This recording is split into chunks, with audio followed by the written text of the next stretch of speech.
잠언과 전도서 그리고 아가서를 지혜 문학으로 이렇게 분류를 합니다. 지혜라고 하는 게 무엇일까요?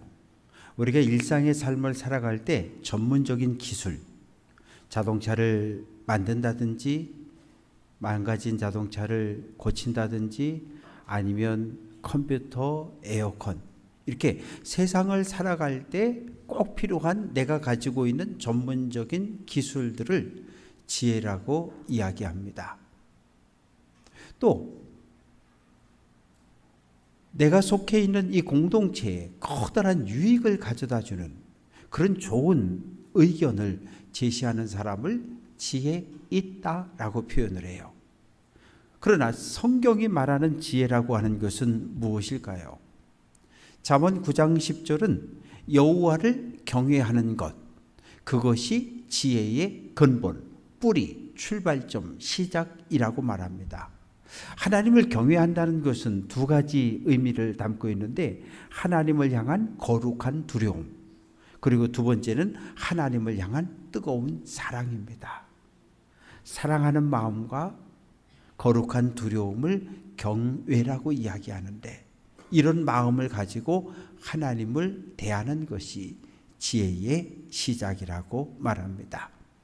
잠언은 히브리어로 마샬이고 한자로 보면은 침잠자예요. 침. 이렇게 허리가 결려가지고 한의원에 가면 누우라 그러고 침을 가지고 쿡쿡쿡 찌르잖아요. 그래 침을 맞고 나면 우리가 뭐라 그래요? 시원하다 그러잖아요. 이 잠언이라고 하는 것은 짧은 속담, 짧은 격언으로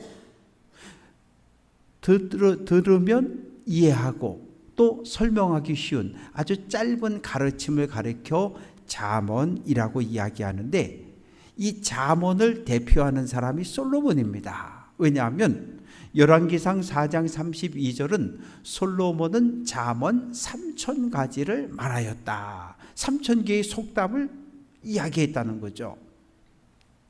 이 잠언은 왕실에서 왕자들과 귀족의 아들들을 교육할 때 사용했던 왕실 교과서입니다.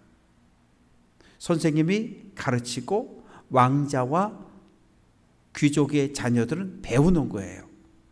이 하나님의 말씀을 잘 듣고 배워서 이스라엘 민족을 이끌어갈 수 있는 좋은 지도자들로 세워지라고 만들어져 있는 왕실의 교과서입니다.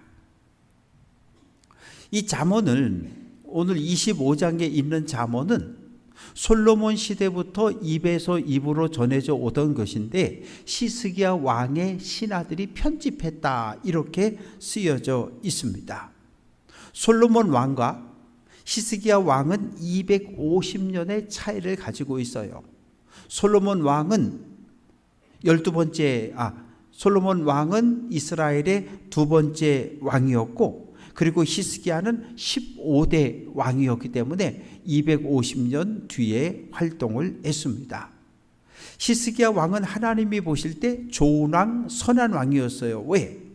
바알 신상을 때려 부셨고, 아사랴 목상을 끌어내서 불질러 버리고, 광야에서 모세가 높이 들었던 장대 위에 노뱀이 있었거든요. 쳐다보면 산다. 불뱀에 물린 사람은 쳐다보면 산다. 그것이 그때까지 백성들이 가지고 있었던 거예요. 이 노뱀에는 신성한 기운이 있어. 그래서 거기다가 빌었던 거예요. 그걸 다 끄집어내서 때려 부셨던 사람이 히스기야 왕입니다. 솔로몬 시대부터 전해져 왔던 잠언들을 히스기야 왕의 신하들이 편집했다. 편집이라고 하는 건 옮겨 적었다는 거예요. 오늘날 주보를 만들 때 이 예배 순서, 성경부터 시작해서 헌금까지 쫙 이렇게 원본을 만들고 복사기나 인쇄기에다가 탁 걸고 250장, 300장 앞뒤 양면 그러면 딱 나오거든요. 그런데 옛날에는 그렇게 할 수가 없었어요. 원본 성경이 있으면 그 옆에 두루마리를 펼쳐놓고 원본을 하나님 이렇게 해서 옮겨 적는 사람들이 있었는데, 이 사람들을 서기관이라고 불렀어요. 예수님 당시에 바리새인들이 가장 좋아했던 직업이 서기관입니다. 노동자가 아침에 나가서 저녁 때까지 일하고 돌아올 때 한 데나리온을 품삯으로 받아와요. 그런데 서기관들은 일주일 엿새 동안 일하고 12데나리온을 받았기 때문입니다.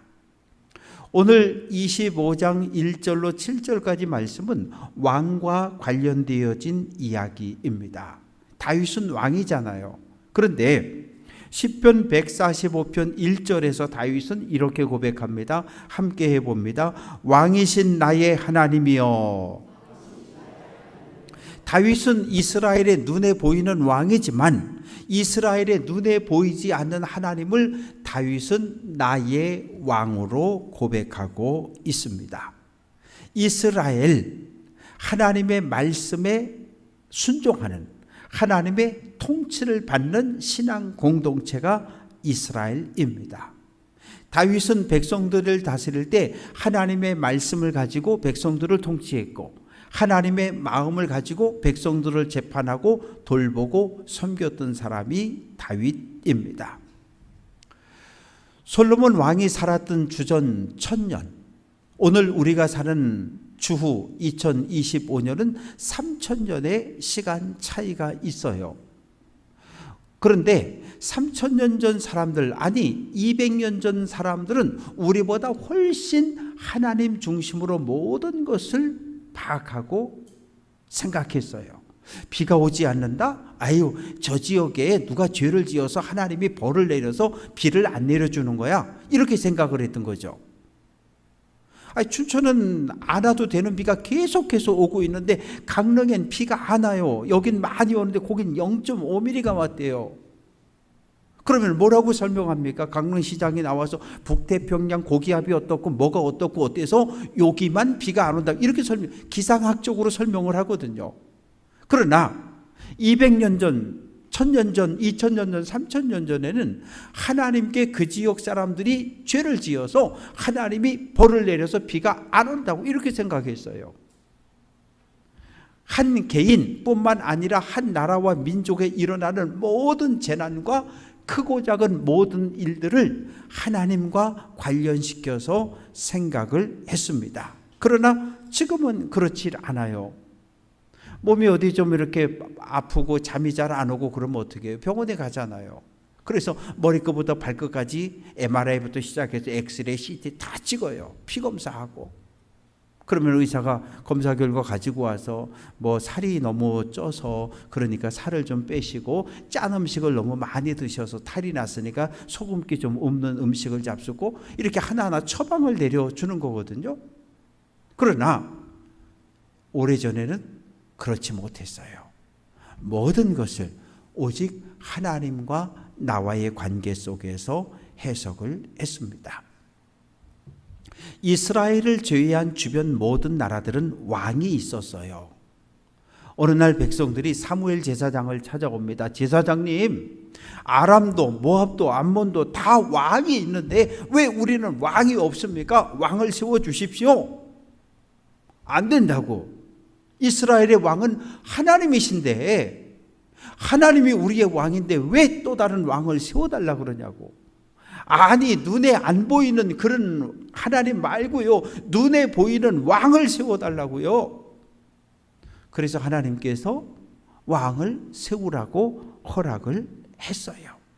그러나 안타깝게도 하나님의 마음에 드는, 하나님의 말씀대로 왕 노릇을 한 왕들은 그렇게 많지 않습니다. 우리나라 역사를 볼까요? 고려시대가 있었어요. 그때는 왕건이라고 하는 장군이 왕이 됐기 때문에 왕시성을 가진 사람만 고려시대에는 왕을 했네요. 조선 사회는 어떻습니까? 이성계라고 하는 사람들이 조선이라는 나라를 세웠기 때문에 이번에는 이시성을 가진 사람만 왕을 했어요. 지금은 어떻습니까? 왕식은, 이식은, 김식은, 윤식은 다 왕을 할 수 있어요. 나 왕, 나 대통령 하겠다고. 어떨 때는 10명씩 뛰어나오잖아요. 나올 수 있어요. 어떻게 왕을 뽑습니까? 18살 이상의 국민이 투표권을 가진 사람이 내 마음에 드는 사람을 꽝꽝꽝 찍는 거예요. 그래서 한 표라도 더 많이 얻은 사람이 오늘 이 시대에는 왕이 되고 대통령이 됩니다. 그런데 대통령의 임기가 정해져 있네요. 임기 5년. 임기 5년의 공무원이 오늘 이 시대에 우리를 다스리는 왕이에요. 민주주의 사회니까 주권을 가진 국민들이 투표해서 뽑는 거예요. 그러면 이스라엘의 왕은 어떻게 세워졌을까요? 하나님께서 사무엘에게 사무엘아 예 하나님 사울에게 머리에 기름을 부어 왕으로 세워라. 네. 그리고 나서 이스라엘 모든 백성들을 미스바로 한 자리에 모였어요. 그리고 각 지파에서 1000명씩 앞으로 나오라 그랬어요. 제비를 뽑았는데 베냐민 지파가 뽑혔어요. 나머지 11지파 다 들어가고 베냐민 지파 각 가문들 나와 가문들을 놓고 제비를 뽑았더니 이번에는 마드리 가문이 뽑혔어요. 마드리 가문에 속한 각 집안들 나와 그랬더니 이번에는 기스의 아들 사울이 딱 왕으로 뽑힌 거예요. 백성들은 한 일이 아무것도 없어요. 하나님이 택하셨고 하나님이 기름 부었고 하나님이 뽑으셨어요. 사무엘이 외칩니다. 여러분을 통치할 이스라엘 왕이 여러분의 눈앞에 있는 것을 봅니까? 그러자 백성들이 사울왕 만세 사울왕 만세 소리를 지르며 환영을 합니다. 하나님의 택함을 받았고 하나님이 세웠는데 하나님 말씀에 순종을 안 해요. 첫째는 블레셋 군대가 쳐들어왔습니다. 사울이 군대를 길갈에 모았어요. 다른 모든 나라들은 왕이 모여 출전 이렇게 하는 것이 법이었지만 이스라엘은 달랐어요. 군사들이 한 자리에 모이고 제사장이 딱 와서 하나님 앞에 번제와 화목제를 드리고 병사들을 축복하고 왕이여 군대를 이끌고 전쟁으로 나가시지요. 그러면 왕이 출전 그러면 나가는 거거든요.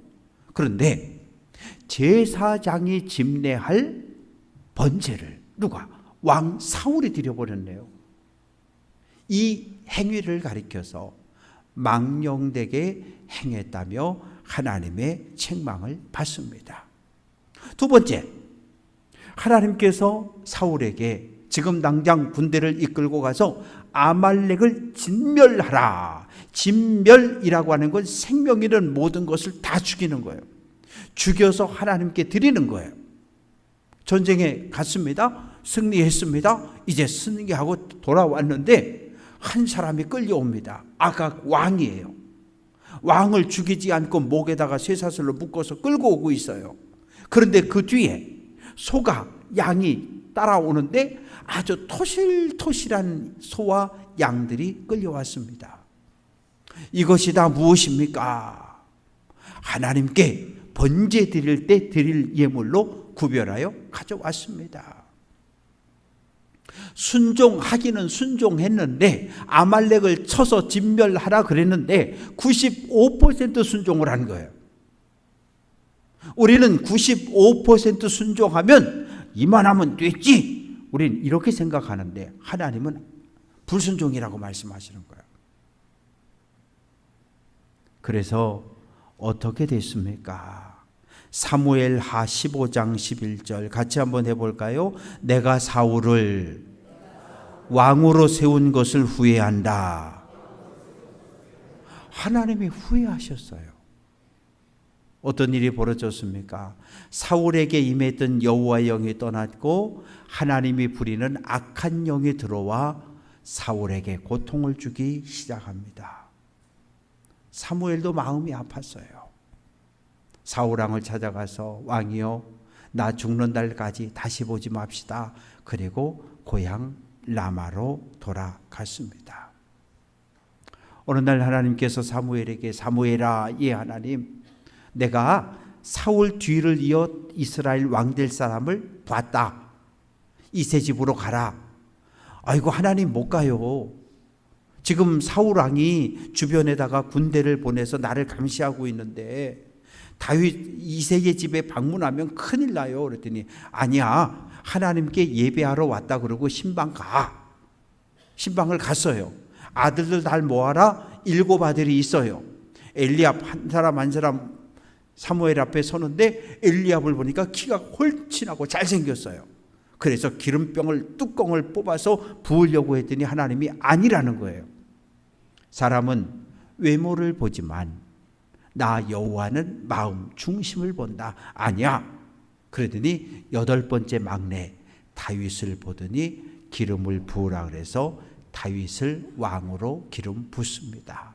그때 여호와의 영이 다윗에게 임했어요. 이스라엘의 왕이 세워지는 과정엔 사람의 생각이 1도 들어가지 않아요. 하나님이 택한 사람, 하나님 마음에 합한 사람이 이스라엘의 왕으로 세워지고 선택을 받았습니다. 오늘 2절 말씀 보면 이를 숨기는 것은 하나님의 영화요, 이를 살피는 것은 왕의 영화라고 이야기합니다. 히브리어 다바르는 말씀이에요. 하나님은 하나님의 뜻을 감춰 놓으셨어요. 어디에? 성경 속에. 어디에? 우주 만물 가운데. 그러니까 우리가 어렸을 때 초등학교 때 소풍 가면 꼭 하는 게 있어요. 뭐예요? 보물찾기예요. 얘들아 점심 먹어. 저기가 점심 먹어. 그리고 선생님들은 구석구석 다니면서 보물을 감춰두셔요. 점심 다 먹고 나면 이제 한 자리에 모으면 얘들아 보물을 숨겨놨으니까 가서 하나씩 찾아와라. 그러면 돌도 들춰보고 풀도 살펴보고 나무 위도 보고 하나씩 찾아가지고 막 신나게 뛰어오잖아요. 왜? 선물이 상품이 기다리고 있으니까. 하나님이 하나님의 말씀인 성경 가운데 하나님의 뜻을 감춰 놓으셨어요. 왕은 뭐 하는 사람입니까? 하나님의 지상 대리자인 왕은 하나님의 말씀 율법 속에 감추어진 하나님의 뜻을 찾아내는 사람이에요. 하나님의 뜻을 찾아서 야 이런 말씀이 있어서 이렇게 살아야지 순종하는 사람. 그리고 백성들에게 율법을 가르치고 백성들을 하나님의 말씀에 맞게 바른 길로 인도하는 사람이 왕이었어요. 때로는 왕이 재판하잖아요. 하나님의 말씀을 가지고 정의와 공의로 백성들을 재판하고, 그리고 하나님의 마음을 품고 백성들을 긍휼히 여기며 자비를 베푸는 사람이 왕이었어요. 오랫동안 중세시대까지 과학과 종교는 충돌하지 않았어요. 왜냐하면 세계에서 오래된 대학들은 다 유럽에 있거든요. 유럽에 있는 모든 대학의 출발은 수도원입니다. 수도원에서 교회에서 대학이 시작됐기 때문에 신학과 과학은 충돌하지 않았어요. 충돌할 일이 없죠. 그런데 역사 속에서 딱 2번 종교와 과학이 충돌합니다. 첫 번째는 지동설과 천동설의 충돌입니다. 지구는 가만히 있는데 태양이 돈다. 이게 천동설이고, 태양이 가만히 있고 지구가 돈다. 이게 지동설이에요. 한번 충돌을 했는데 교회는 천동설을 주장했는데 오늘날 보니까 갈릴레오 갈릴리가 주장했던 지동설이 맞는 거죠. 과학적으로 증명이 됐으니까. 2 번째는 창조론과 진화론의 충돌이, 이건 지금도 문제가 되고 있습니다. 하나님이 하늘과 땅 사이 우주 만물을 창조했다고 믿는 우리는 창조론을 우리의 신앙으로 받아들였어요. 진화론은 자꾸 변해간다는 거예요. 저는 창조론 속에 진화론이 포함된다고 그렇게 생각하고 믿는 사람입니다. 의학자들이, 과학자들이 계속해서 연구를 해요. 연구하는데 아직도 생명의 근원을 찾아내지 못했어요. 우주의 근원을 끝까지 밝혀내지 못했어요. 그럴 때 마지막에 하는 말이 무엇입니까? 더 이상 알 수 없습니다. 이것은 하나님의 영역입니다라고 선언을 합니다. 왜요? 하나님이 숨겨놓았기 때문에. 아니, 하나님 스스로 숨어 계시는 분이기 때문에. 이사야 45장 15절 같이 한번 해볼게요. 주는 스스로 숨어 계시는 하나님이시라. 하나님이 숨어 계시는 분이라는 거예요. 하나님이 숨어 계시기 때문에 우리가 하나님을 여기서 찾고 저기서 찾고 막 뛰어다니면서 찾는데 찾을 수가 없어요. 왜? 하나님이 나 여기 있어 라고 드러내기 전까진 하나님을 볼 수도 하나님을 만날 수도 없는 거예요. 출애굽 1세대가 시내 광야에서 시내산에 강림한 하나님을 만났잖아요. 그런데 하나님이 이렇게 사람의 모습으로, 아브라함을 찾아왔던 사람의 모습으로 그렇게 안 나타나셨어요. 천사의 모습으로 그렇게도 안 나타나셨어요. 빽빽한 구름, 불, 그 가운데 말씀하셨거든요. 구름을 보고 야 저기 하나님 그렇게 말할 수 없잖아요. 불꽃을 보고 야 저 하나님 그렇게 말할 수 없잖아요. 하나님은 당신을 숨기셨어요. 그럼에도 불구하고 구름 속에 불꽃 속에 임재한 하나님의 임재 앞에 출애굽 1세대는 모두 두려워 떨었습니다. 요즘은 돈이 많으면 우주여행도 가요. 2022년 4월에 스페이스 X라고 하는 그 회사가 3명을 태우고서 그 우주에 있는 정거장까지 가서 거기서 15일을 머물다 돌아왔습니다. 비용이 5,500만 달러 1인당 675. 돈이 있으니까 우주선을 타고 우주에 가서 15일 동안 있다 오는 거예요. 그러나 3,000년 전에는 어느 누구도 왕도 지혜자도 하늘 위로 올라가 보질 못했어요. 땅은 또 어떻습니까? 우리가 발 디디고 살아가는 이 땅 깊은 곳에 죽은 사람이 간다는 음부가 있다고 생각했던 거예요. 그런데 어느 누구도 깜깜한 깊은 땅 속에 들어가 본 사람이 아무도 없어요.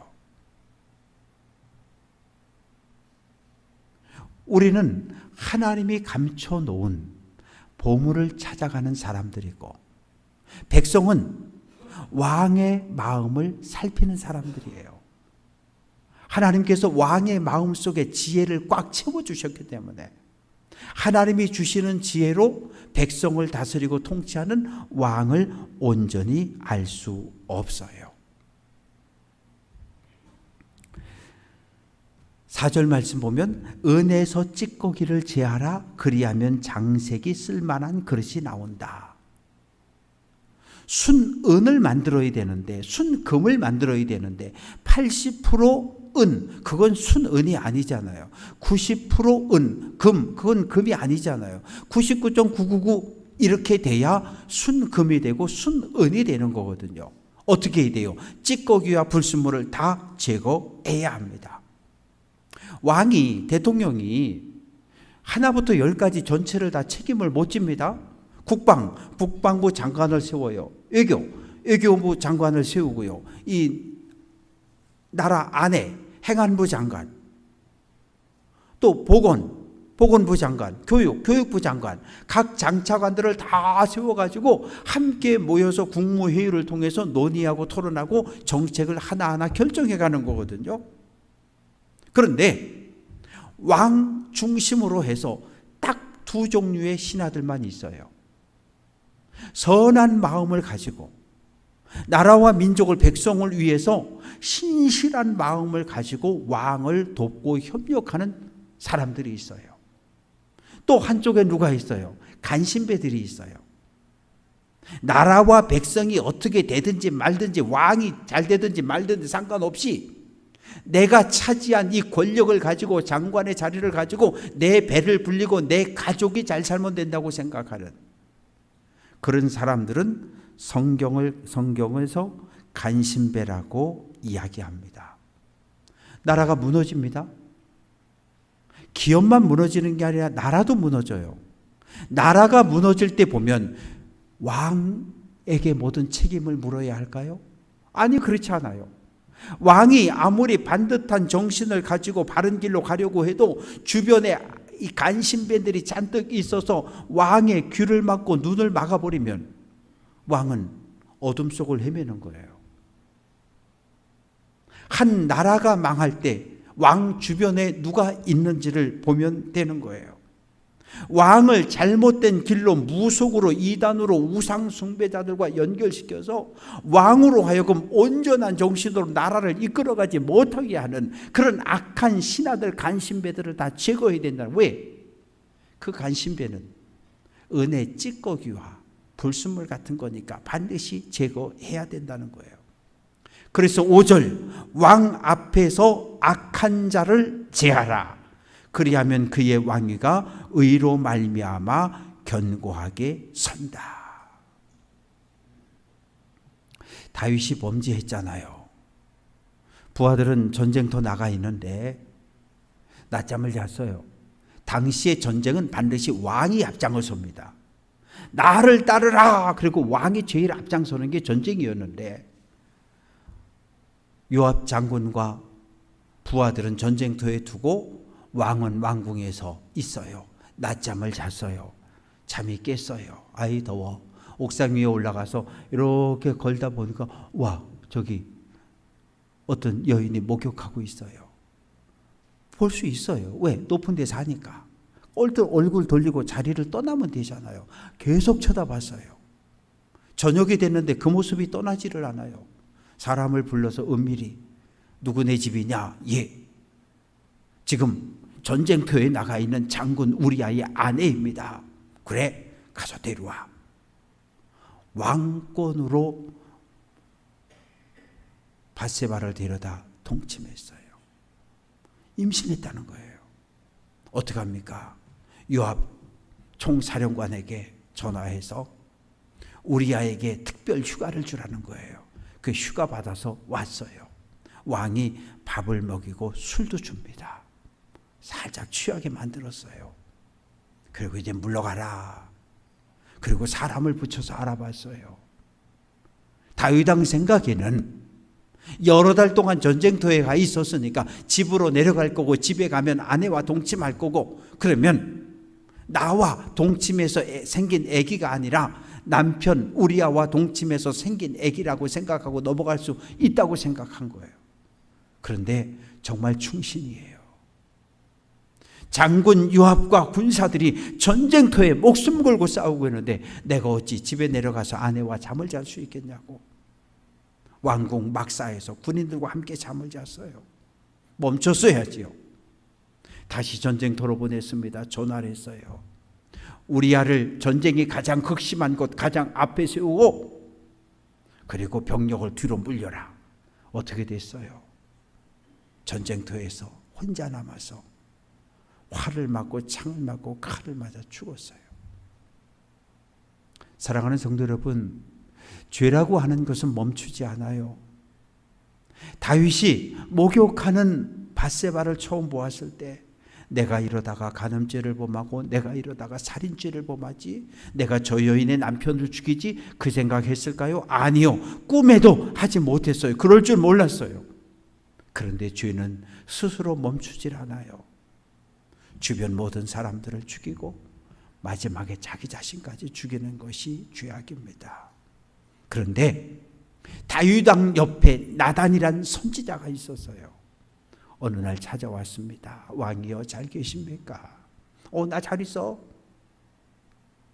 왕이여 어찌하여 하나님 앞에 죄를 지었습니까? 양치던 목동의 자리에서 당신을 이스라엘의 왕의 자리로 올리셨는데 부족한 것 필요한 것이 있다고 하나님께 구했으면 더 주고 더 받았을 텐데 왜 우리아 장군을 죽이고 그의 아내 밧세바를 아내로 취했느냐고 야단을 칩니다. 이게 쉽습니까? 지금도 대통령에게 이빠른 소리하면 쫓겨나는 세상인데 왕이 여봐라 저놈 감옥으로 가둬라 죽여라 귀양 보내라 그럴 수 있는데요. 나단은 자기의 목숨을 걸었던 거예요. 다윗은 어떤 반응을 보였을까요? 사무엘하 12장 13절 같이 한번 해볼게요. 내가 여호와께 죄를 범하였다. 내가 하나님 앞에 죄를 지었습니다. 그 자리에서 무릎 꿇고 가슴을 치고 회개했어요. 그래서 다윗을 위대하다는 거예요. 사랑하는 성도 여러분, 죄를 지어서 죄인이 아니라 죄를 짓고 회개하지 않기 때문에 죄인이 되는 거예요. 죄 지을 수 있어요. 실수할 수 있어요. 그러나 그 사실을 깨달았을 때 즉시 회개할 수 있어야 합니다. 6절과 7절은 신하들에게 주는 교훈이고 가르침입니다. 신하들이 일을 할 때 열심히 했는데 결과가 나쁠 수 있잖아요. 설렁설렁 대충 했는데 결과가 좋을 수도 있잖아요. 그러니까 왕 앞에서 잘난 척하지 말라는 거예요. 내가요 이번에 큰 거, 그러지 말라는 거예요. 한결같이 겸손함으로 자기 자리를 지켜가라는 거예요. 겸손하게 충직스럽게 일하면 왕이 높여줄 거라는 거예요. 바사제국에 에스더와 모르드게가 살고 있었습니다. 에스더는 아하수에로 왕의 왕비가 되었고 모르드게는 왕궁 경비대장이었어요. 어느 날 넷이 두 사람이 속닥속닥 거리는데 왕을 독살하자는 그런 말을 듣고 신고해서 왕을 살려냈어요. 그 사실을 안 아하수에로의 왕이 모르드게를 왕복을 입히고 왕이 타는 마차에 태워서 그를 수상궁을 전체를 돌게 하며 백성들에게 칭송을 받게 합니다. 아수르의 왕의 총리 역할을 했던 하만이라고 하는 아말렉 후손이 있었어요. 왕궁을 들어오고 나갈 때 다 경례하는데 유독 딱 한 사람 모르드게는 고개를 빳빳이 들고 쳐다보고 있는 거예요. 저놈이 누구냐? 예, 유대인입니다. 그래서 화가 났어요. 내가 본때를 보이겠다고. 그래서 집 마당에다가 말뚝 기둥을 하나 박습니다. 끈을 달았어요. 뭐 하려고? 모르드게를 거기에 목 달아 죽이려고요. 그런데 온갖 못된 죄악이 발각나면서 아하수로의 왕에 의해서 자기 목이 달려버립니다. 하나님은 중심을 살피시는 분이셔요. 겉모습을 보는 분이 아니라 중심을 살피시기 때문에 옳고 그름을 정확하게 판단하시고 상 줄 자에게 상 주시고 심판할 자를 심판하시는 분이십니다.